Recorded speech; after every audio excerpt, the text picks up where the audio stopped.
politicians are sounding like politicians, and Trump is different than that. It sounds like the politicians are saying the same things over and over again for the past 30 years. Fix the bridges, infrastructure, health, and that's the way it goes. Next. Actually, I'm just going to echo what he said on that, is that it's not only I heard a whole bunch of candidates all speaking talking points, and I saw one guy actually speaking plainly and comfortably from the hip, from his mind, not memorized canned responses over and over and over, and it was kind of annoying. Thing that's been done in the last 50 years that's never been done before. A man wrote President Obama back in 2012 because he knew that this country needed 4 more years to figure out a way to what's about to happen. He was advised that if you ain't got nothing good to say about someone, don't say it. So Romney was slated to win by a landslide. Well, he took this advice. Romney talked bad about Obama. Obama just said nice things. People get turned off when they see a politician standing there bad-mouthing somebody else. We're not worried about that other person. So the more Romney bad-mouthed him, the more he sat there and praised Romney. Well, it all turned around on him. The point of the matter is politicians keep doing this, pointing the fingers at one another, blaming each other for the mistakes of the past, but they take no responsibility for the mess that they've got us in, and they put us here for the last 50 years. Take responsibility for the things you've done. Everything that goes wrong, you take the ownership. When everything goes right, Donald Trump goes, we did it. You give all the credit to everyone else. God bless you.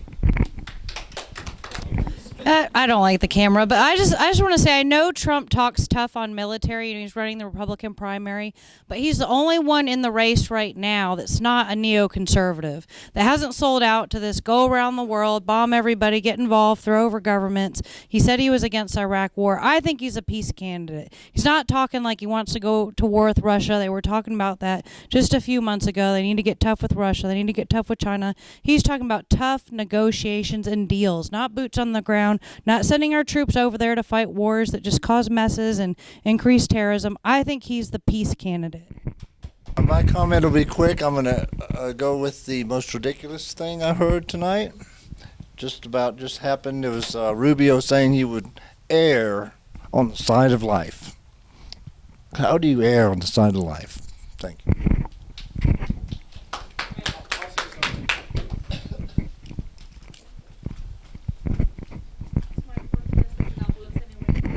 I don't believe the theme of this debate tonight would have been the way it was if it wasn't for Trump.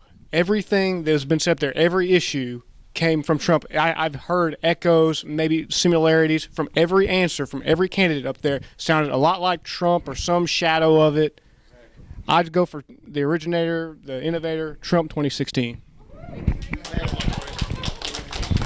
I think this debate tonight was rigged. Rubio got the first question every time, made him look more presidential than anybody else, and I think it was all a setup.